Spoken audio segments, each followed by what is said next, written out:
Base heads. What's good? What's good? We have to have a meeting. Listen, I was gonna do this later on today, but I got things that I gotta do. I have things that I have to do, and I need to get this off my chest right now. So I'm just gonna talk about it right now because I got so much to do. I got the bass trainer app coming out, the fretboard trainer. It's right now. It's in Groove School. But I know that some of you guys want a standalone app. So that's what I'm doing. Glasses are dirty. We need to talk about this Purple Rain business, this Purple Rain Broadway business.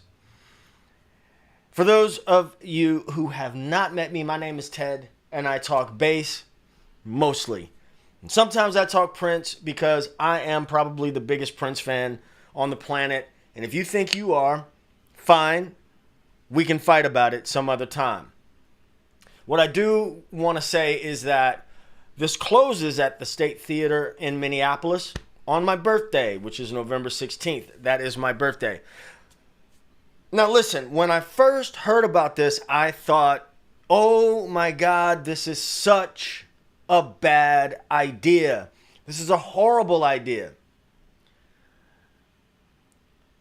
And I still haven't decided yet if I think it's not a horrible idea.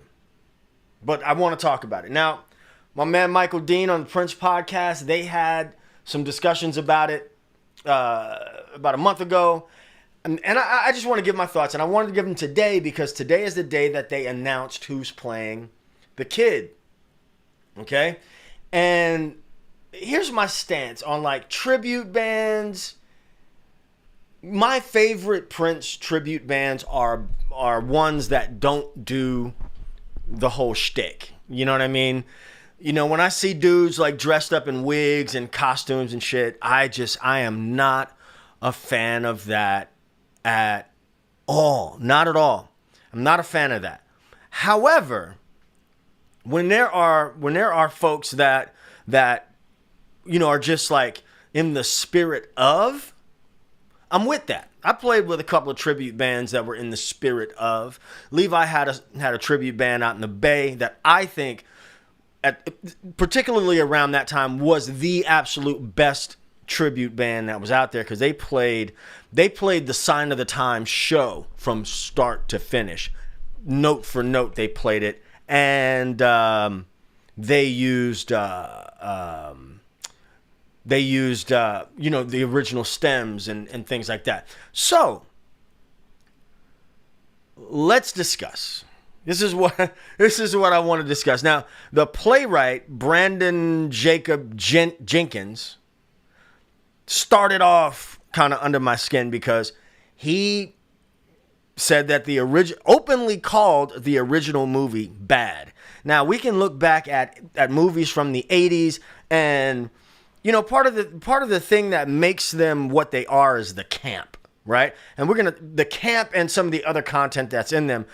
And some of that is what I want to kind of touch on. And I want to have different conversations around this. But there's some things I don't, as a Gen X man, there are some things that I'm just not like, I'm just kind of like, we don't have to rewrite history.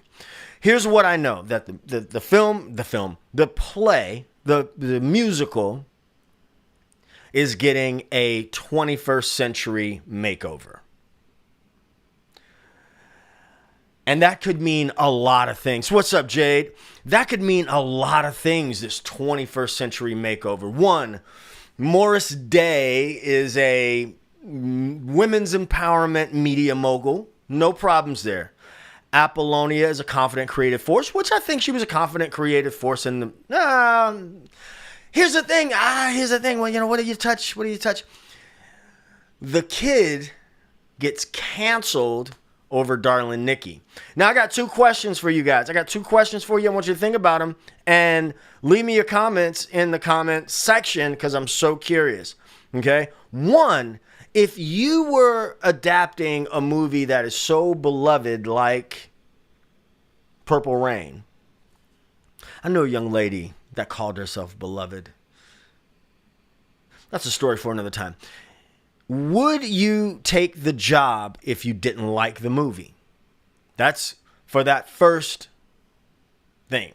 It's that first thing, right? First point I made. Also, does a comment like Purple Rain was bad, does a comment like that make you doubt the project, or do you think it could spark a fresh perspective? It's a couple questions for you right there.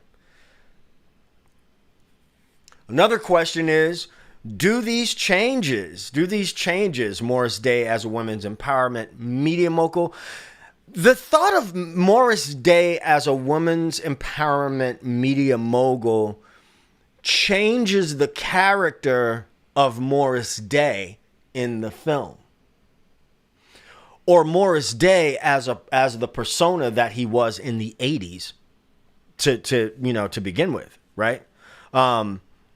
So do these changes feel like progress, or do they rewrite too much of the original characters? What say you? What say you? Or, what would you rather keep them in the story? Keep the story, in the 80s vibe, or fully modernize it, right? I mean, I think I'm all for introducing a new generation to Prince. That's my jam.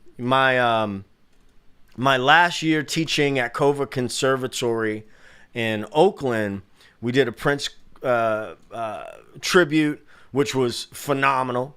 Matter of fact, I'm going to leave a link to that in the chat here. But we did that, and a new group was introduced. The singer, the main singer, Elise, now has a Prince tattoo on her shoulder. She's also a dope singer on Instagram as 3Lease. Her name is Elise, but you can find her as 3Lease. But I'm gonna leave this link for you guys. It is absolutely a must watch. Eddie M was there.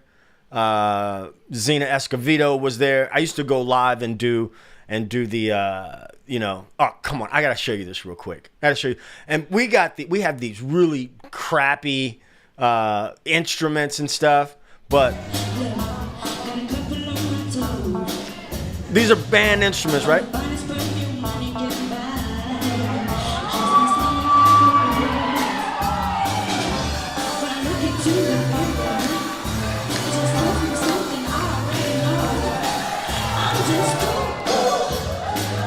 Anyway, I could watch that all. 3Lease on Instagram. You gotta go check her out. So anyway, what would you guys do? Would you keep this the same, or would you modernize it?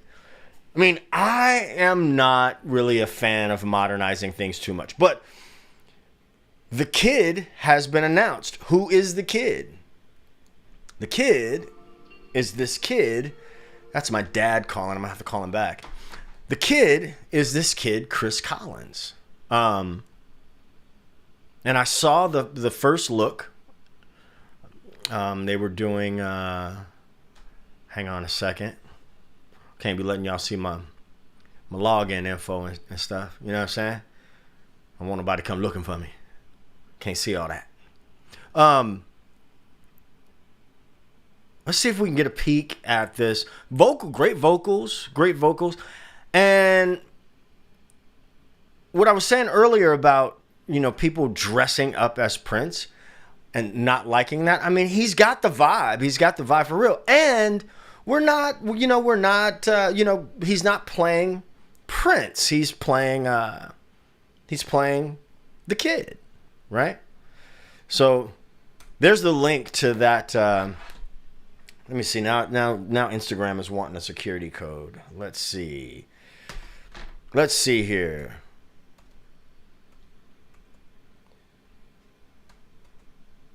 Let's see here. What we got? You guys got to check out that video. You have to check out that video of that performance. after you leave here, you got to go check out that performance, because my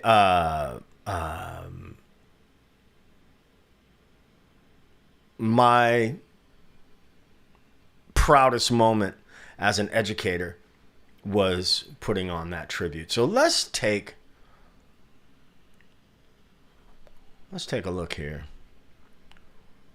Let's take a look here. Oh, that's where I played on Friday night. Oh, you met him at a ASCAP event. Cool. So let's take a look. Let's take a look. He got the look. He got the look. I don't care what we do. I don't care, pretty baby. Just take me with you. Oh, I don't care where we go. I don't care what we do. I don't care, pretty baby. Won't you take me with you? Oh, take me with you.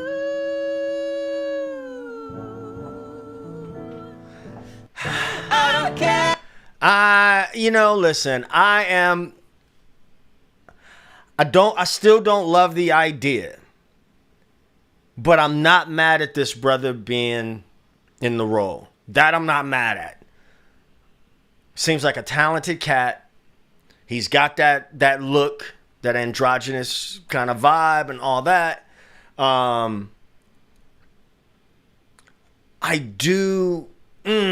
don't know, man. I just don't know about. I don't know about changing. I don't know about changing the some of the themes in the movie. And also, I think there's a thing that people do with Prince. And I didn't know Prince personally, but when I say that I'm like a super fan, I'm a super fan. I saw Prince several times, starting in 1985 with the Purple Rain World Tour. My last gig, the last show I saw was Piano and a Microphone the month before he passed. And, I don't know. I think that Prince was more conservative, particularly towards the end of his life, than folks might think. But I also think that, like things like holograms, and especially, with the Jehovah's Witness thing, he was very against that. He was, but he was also a walking contradiction. You know what I mean? So, Jade says, okay, no judging. I'm interested to see, but as a person who was around in those days, when,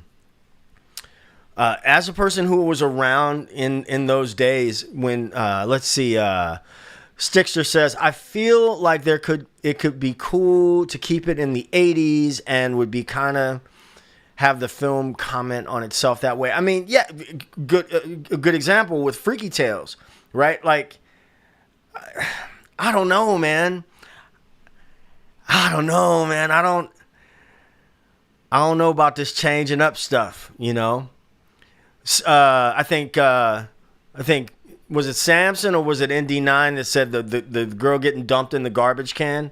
Yeah, that you ain't gonna see that. I can guarantee that ain't gonna be there. Now, listen, I also have to say this, and this, look, I try to keep it PG around here, but in the 70s and 80s, as a person who grew up in the 70s and 80s, when I hear guys my age like try to talk like they're like choir boys and they've been choir boys all their lives, I'm like, yo, we grew up in the 80s, man, where basically all we saw on TV and film was the objectification of women. So keep it a buck. And I'm not saying that everybody was out there doing dirt. I'm not saying that. I'm just saying that,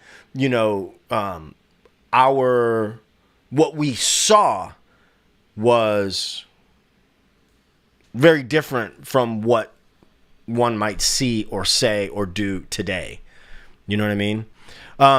So the big changes, Jade, Morris Day, as a women's empowerment media mogul, I just can't see that. I can't see that at all. The kid getting canceled over Darlin' Nikki. So something about him shaming her in that song, and then it getting out. Shoot, man, maybe you have to do that. Maybe you have to do that kind of stuff. What would the story be like if it were in today's times? If it had never been done back then, how would all that stuff play out? It's kind of like what comes first, the chicken or the egg?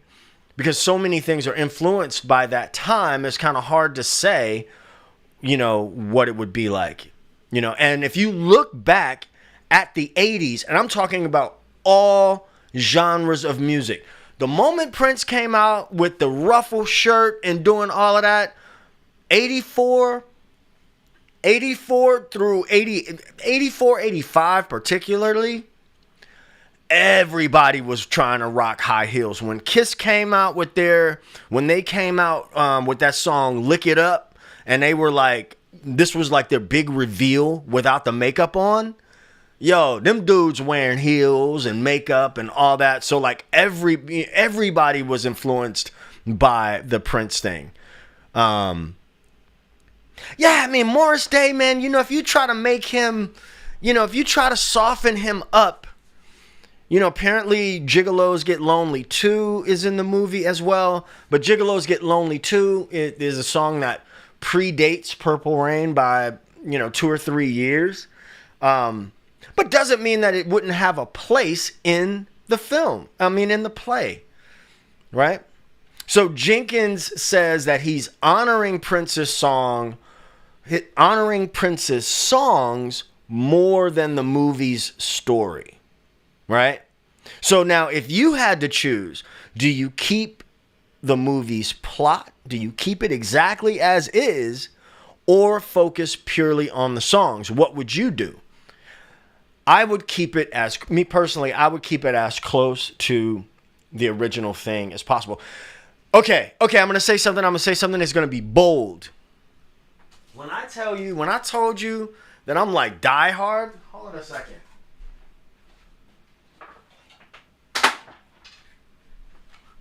When I told you that I'm Die Hard, I told you, man. I told you, Die Hard. So I'm not, the bold statement that I want to make is I am not likening Purple Rain to the Bible. Please don't strike me, Lord. I'm not doing that. But I think that that's the type of thing that kind of has happened with historic texts. I mean, if we told, if the Passion of the Christ, have you ever seen the Passion of the Christ? The crucifixion scene is so brutal. It's so brutal. If you've ever seen that movie, I watched it.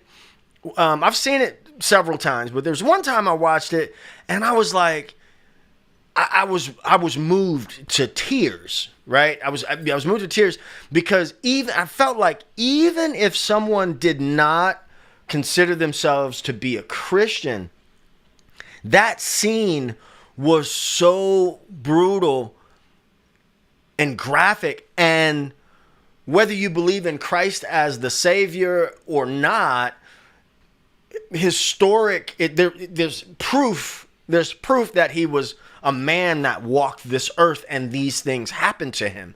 But let's say that movie was remade and they like softened that up for a new generation. You know what I mean? Like that would be kind of weird, don't you think? I think that would be weird, right? And the thing is, the Prince fandom is fiercely protective. I think probably Prince's fan base is more protective of him than any other fandom. You know what I mean? And It's like, if you're a big Prince fan, like if you're watching a replay, what's the number one thing that this Broadway production could do to win your trust? And also, do you think that someone outside of Prince's inner circle could tell the story well? Now, I'm going to tell you, here are the things that give me great hope, if you will. Great hope is that Bobby Z and Morris Hayes are on the team as music advisors.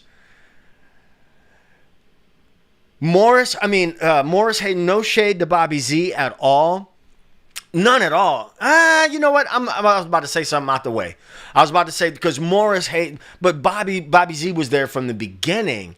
Who else would you guys have liked to see in an advisory role in this? Who else would you like to have seen in this advisory role? That's what I want to know. And if you're watching the replay, let me know in the comments who else would have been there. I think I think right off the bat, I would say, gosh, I really can't think.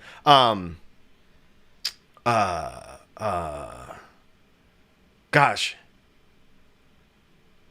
Morris Hayes is a good one. Wendy Melvoin, for sure. Lisa Coleman, for sure.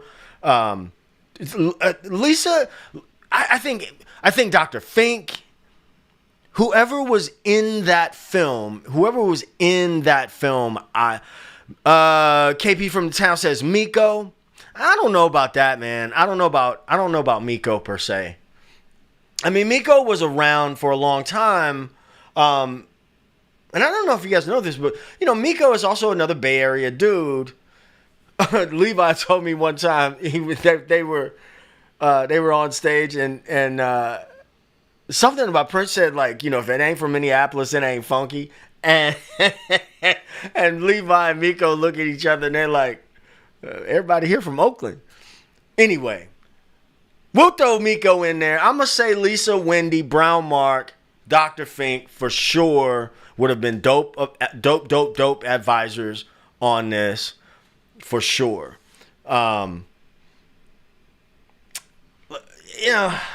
Adaptation. I did take some notes here because I want to keep myself on track here. Like adaptation versus reconstruction.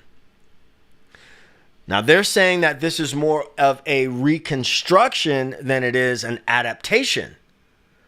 But how? This is my question. When I saw Chris Collins on Instagram, because I've been waiting for him to make this announcement today. When I saw him, at first I was like,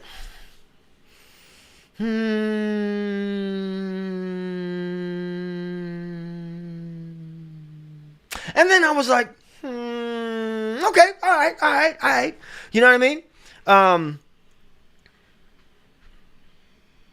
Oh man, there's something else I want to say. It's on the tip of my tongue, but God dog it, I'm gonna save it. It may come out in other conversations that I have about this, because I'm sure there will be many.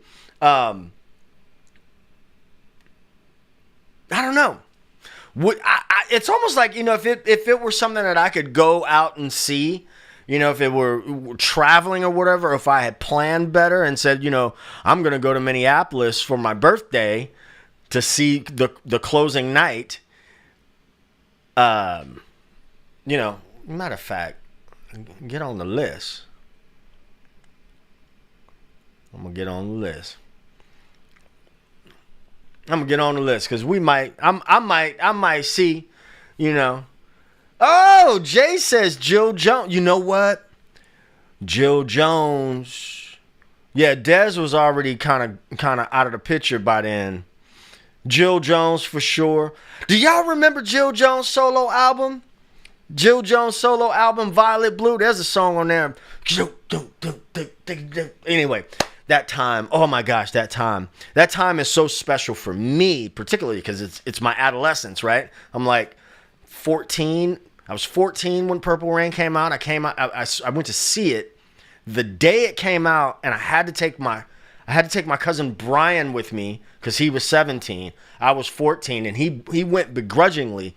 And we went to this place called Gentilly Woods to see it when it came out. And let me tell you, my people never fail. They never fail. You see, when Prince got hit by his daddy in the beginning, man, somebody yelled out, "I bet your ass gonna go crazy now." Everybody went nuts. And when Apollonia said she was from New Orleans, she wasn't, but when she said it, oh man, everybody went nuts. So, and I was like, I ain't never seen one of them around here. That's a story for another time. Jade, let me find out you know something about Jill Jones and Violet Blue. Let me find out. Trip and a half. Anyway, I don't know. Did anybody see the Michael Jackson, the musical, MJ the musical, right? Could it bring new fans? Here's a thing that, okay, all right. There are certain agendas, and I'm just going to leave it at that, that I think start to, I want to be serious and I want to be respectful and all that stuff. But like,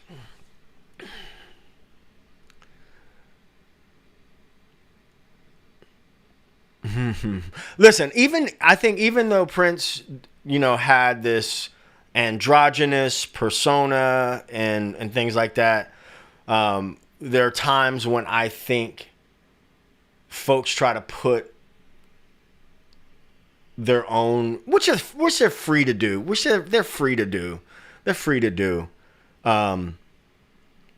I'm like, I don't know that it was, I don't really have the vocabulary for what I'm trying to say, so I'm gonna just stop saying it. But the different fan bases, there is the question of, the legacy is bigger than all of us, right?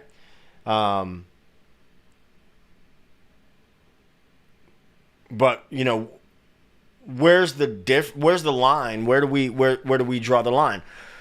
Does a line need to be drawn? Where I have been poo-pooing this since I heard about it. I've just thought that I have thought from day one, I thought that this was a horrible idea. After seeing Chris Collins today, I'd never heard of the brother before. Seeing the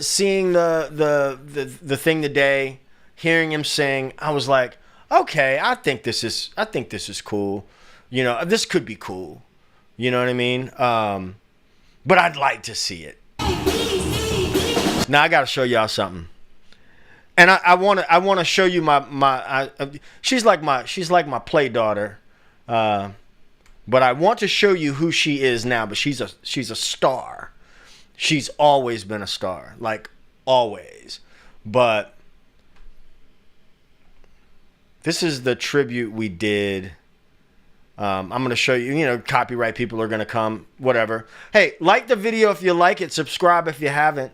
Hit the bell for notifications. Now, I want to tell you a story. So in this, we have these little crappy keyboards. Like, we made the best of it with what we had, right? So this young lady right here, Taja, she's got a twin. Her mother and I were in a band when she was pregnant with her and her twin brother, Vanessa. But Kenya back here on the drums used to get kind of punked by this other drummer. And then she really stepped out of her shell. So then I was like, we're doing this. It's my last year. You guys are graduating. Every year we do what y'all want to do this year. And they really embraced it, right? So she really showed out on this. But she is now in her second year. She's in her second year now as a music teacher. Tito, give me some tissue. And she posted her first year teaching, she posted how exhausted she was after the first week. And of course I commented, oh, now you see why Mr. Ted was coming in there bugging out on y'all. You know what I mean? But anyway, I want to let you guys hear some of this glamorous life. And you know, when you get a chance, watch the whole thing, because it is really worth the watch. But this is Elise now, and she is absolutely amazing. Absolute. I'm so proud of this young woman. And one thing she did, she's so good. I don't know why. I don't know why. It's so easy to shine this bright. I'm gonna tell you what makes me so happy about this video right here. That's Rusty Allen playing bass. And if you don't know who Rusty Allen is who was Larry Graham's replacement for Sly and the Family Stone. You see the tattoo? Did you see it? I can't rewind. I don't know how to rewind a Instagram video. But there's Rusty. She's so good. She's so freaking good. So you guys go give her a follow and tell her that Mr. Ted sent you. Come on, Elise. Come on, Elise. That's my little baby right there, man. Little magic. But this is her in high school.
That's wow. That's Eddie M standing up right there. Wow. Whoo, shit. That gets me every single time, every time I see it. That's one of my proudest moments as an educator. Wow. Holy shit. That brings me back. This young man back here is also still playing music.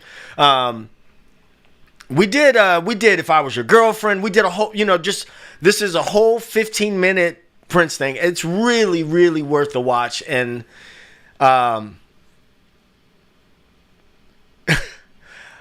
at the end, we switched out drummers and stuff. And at the end, they always made them wear these horrible costumes for Christmas for their performances.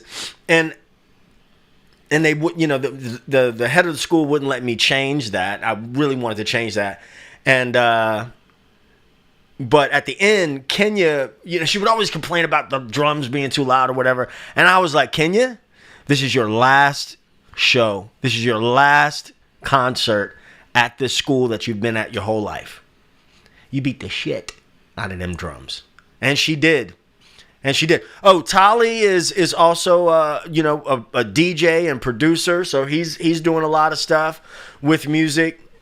Jade and Sage are sisters, and both, I believe, just graduated from college. Well, yeah, just graduated from college. So, jeez, wow.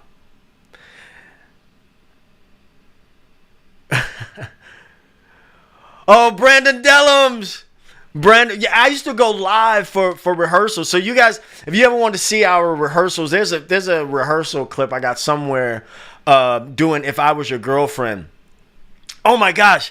So we switched out musicians here. So O-Dog played bass, and fantastic bass player, and has a twin brother as well.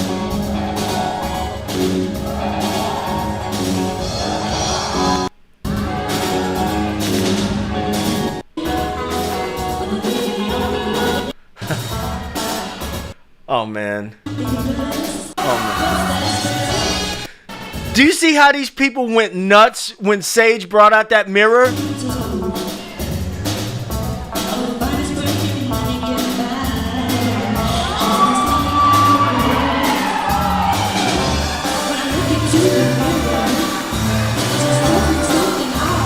Man, this stuff, it does something to me. That the whole cadenza at the end of Glamorous, like ba-da-ba-ba-ba-ba, ba-da-ba-ba-ba. I remember Josue, he would shake sometimes. He was so nervous that he wasn't going to be able to get it. But we took this thing and we would say, look, for 10 minutes we're going to go ba-da, ba-da, ba-da-ba, ba-da-ba-ba, and added one note at a time. And we just did it. When you're a music teacher, especially, you know that you're going to have several performances that are going to come throughout the year. So what I would do is I would prepare things that were pedagogically sound and met the standards, but also had us ready for a performance at all times. And another thing that I borrowed from Levi Caesar was that Levi told another story about going on stage with. So just a little bit of a backstory.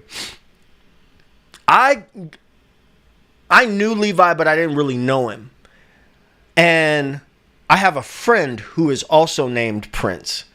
His real name is Prince, and he plays everything. And Levi was recruiting for the Prince tribute, so we hooked up there. Then Levi recruited me for another thing called Love Jet. In that same space, he recruited me for Jody Watley's band. So there's footage of that I have on the channel Jody Watley's summer tour 2017. So I was in Levi's. So I was really hanging out with Levi around the time when Prince passed away. And what was interesting, I've told this story before, but what was interesting is that sometimes he would just get this 1,000-yard stare. And he would start telling me stories about Prince. But they weren't stories like, they weren't stories about a superstar. They were stories about a regular dude. You know what I mean? And I really appreciate that. Anyway, he told a story once. He said they were going on stage at Madison Square Garden, and he puts his hands on Prince's shoulder and he says, "Good luck." And he said Prince looked up at him. He said, "Man, I don't need luck. I practice." And so, what I would do with these kids is anytime I said I don't need luck, their response was, "I practice." And practice we did. We practiced.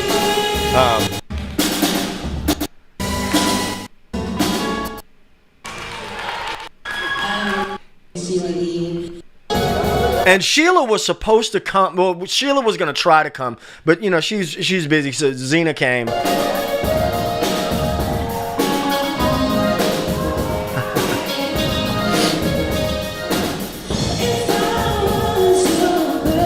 Sing, goddammit, Elise.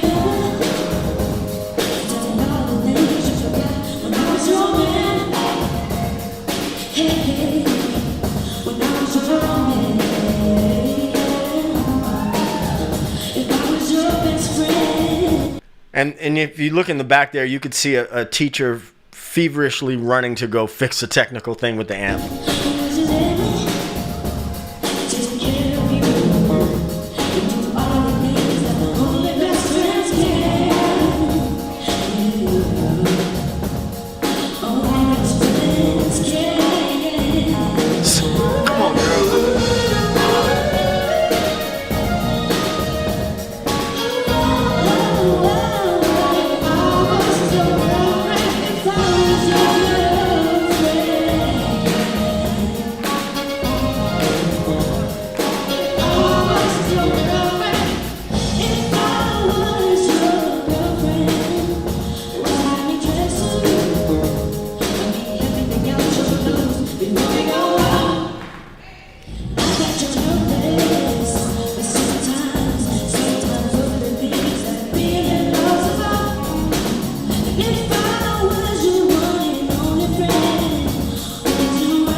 I can't. I'll be bawling.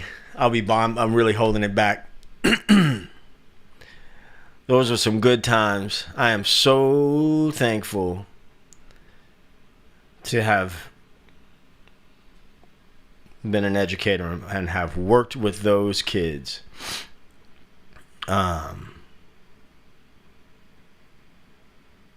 Anyway. So I am curious to know what you guys think about the Purple Rain. It'll be interesting. Thank you so much, ND9. It'll be interesting to see. It'll be interesting to see what they do with it. I'm looking forward to it. Before I get out of here, I need to give you a brief rundown. This is different from the Circle of Fifths app that is free. This app is about to blow your mind like nothing before. 5-string, 6-string options. There are some gamification options here. So be on the lookout for that this week. When I throw some bugs out, get some bugs out. But this tool is going to help you learn the bass guitar neck faster than you could ever imagine. Ever. And I'm going to make a guarantee on that. So, like the video if you like it. Subscribe if you haven't. Hit the bell for notifications. It ain't rocket science. It's pocket science. I'm going to catch y'all in the next one. Peace. 2 fingers.